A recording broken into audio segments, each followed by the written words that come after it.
15 अप्रैल 2023 की रात को प्रयागराज के कॉल्विन हॉस्पिटल के गेट पर एक पुलिस जीप आकर रुकती है। गाड़ी में से दो आदमी उतरते हैं। एक था यूपी का कुख्यात बाहुबली अतीक अहमद और दूसरा उसी का छोटा भाई अशरफ। तभी एक रिपोर्टर सवाल पूछता है, आप असद के जनाजे में क्यों नहीं गए? अतीक बोलता है, नहीं ले गए तो नहीं गए। तभी उसका भाई अशरफ बोलना शुरू करता है, मैन बात यह है कि गुड्डू मुस्लिम वो अपनी बात पूरी ही नहीं कर पाता।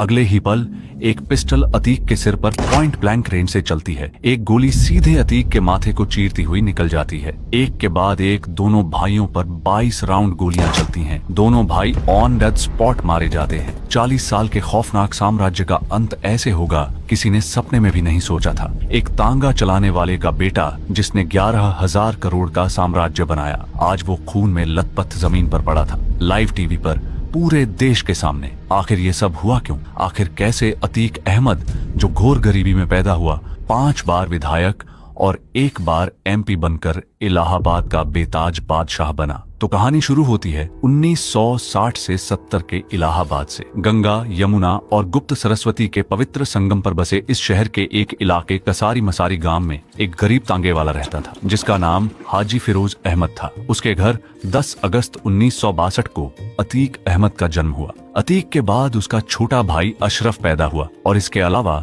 उसकी 2 बहनें भी थीं। इस परिवार की फाइनेंशियल कंडीशन इतनी खराब थी कि समाज में इनकी कोई हैसियत नहीं थी। इसी माहौल में अतीक ने सरकारी स्कूल में पढ़ाई शुरू की, लेकिन उसका मन किताबों में बिल्कुल नहीं लगता था। उसने कम उम्र से ही कोयला चुराने और बेचने का काम शुरू कर दिया। असल में उस वक्त इलाहाबाद नॉर्थ इंडिया के सबसे बड़े रेलवे नेटवर्क का सेंटर हुआ करता था। यहाँ से कोयले की मालगाड़ी गुजरती थी जिनसे अतीक कोयला चुराकर बेचता था। धीरे धीरे उसने अपनी गैंग बना ली जिसमें उसका भाई अशरफ भी शामिल था। 1979 में जब वो 17 साल का था, उसने जैसे तैसे 10वीं का एग्जाम दिया, लेकिन वो फेल हो गया। इसी साल अतीक का नाम एक मर्डर केस में आ गया और उसे जेल जाना पड़ा, लेकिन केस में कोई ठोस गवाह न होने से अतीक जेल से छूट गया। अब धीरे धीरे अतीक ने अपने कोयले के बिजनेस के साथ साथ लोकल एरिया में एक्सटॉर्शन यानी वसूली करना भी शुरू कर दिया। उस समय इलाहाबाद में शौक ए इलाही उर्फ चांद बाबा का सिक्का चलता था। वो इलाहाबाद का सबसे बड़ा डॉन था।